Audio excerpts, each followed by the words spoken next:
Okay, so now we've got our hollow cube and we've put a base onto it and we've got it in an assembly. I want to now go back to the first part we did and I want to cut some holes and slots in to put some buttons and wheels and things into it.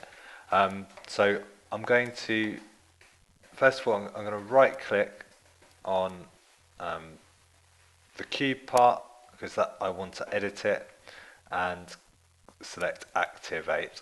So now the base part has sort of gone sort of feed through and I'm just left with this part. So now I can edit this. I'm going to do an extrude and I'm going to do it onto this. Rather than using a plane, I'm going to do it onto a face of the actual object. So I'm going to do it onto this surface. And I've got this reference line here, and I've got this reference line here, but it would be good to have some more reference lines, and you'll see why in a moment. So I'm going to right click and go references, and then I'm going to select a few more reference lines and close. Right, so I'm just going to do, first of all, I'm just going to do a circle. So I'm going to select the center point, circle, and I'm going to, I know that that's the middle in this direction, so I'm going to just draw a circle on there. Right, left click and then middle click to say I'm happy with it. Right, so at the moment that circle is 14 millimeters. I'm going to make it 20, and I want to make sure that it is centered along here. So I'm not sure exactly what that dimension is. So if I select up here dimension, I can click between there and middle click, and it tells me that dimension is 36. So I want that to be halfway, so I can change that to 218. So it wasn't that far off.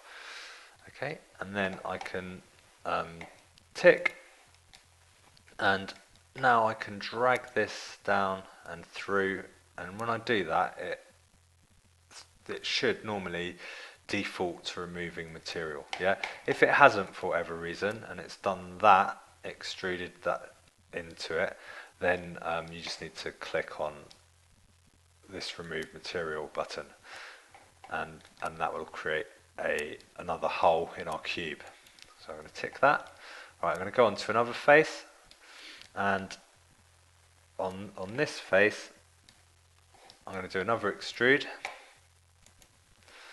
and I'm going to again select some more references. So right click, references, and I'm going to select those again. Right, and close. And this time I just want to show you how you create a more sort of complex shape to extrude. So I'm going to use the center point circle again. Right, and now I know what that dimension is. I can change that to 18, and I'm going to change that to 20 again.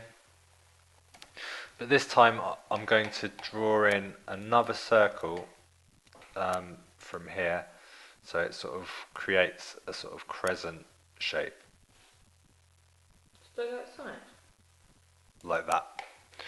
Right, and so that won't extrude because it's two shapes, and I need a continual outline to be able to extrude. So I need to delete some of these lines. So I'm going to go delete segments, and I'm going to delete that part, that bit, and then middle click. And now it's gone that sort of pale yellow color, which tells me it's happy for me to extrude that.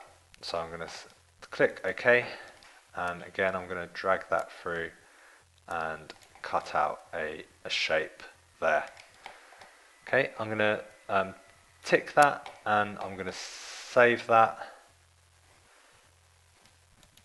and then I'll show you how to do a few other shapes on the next video.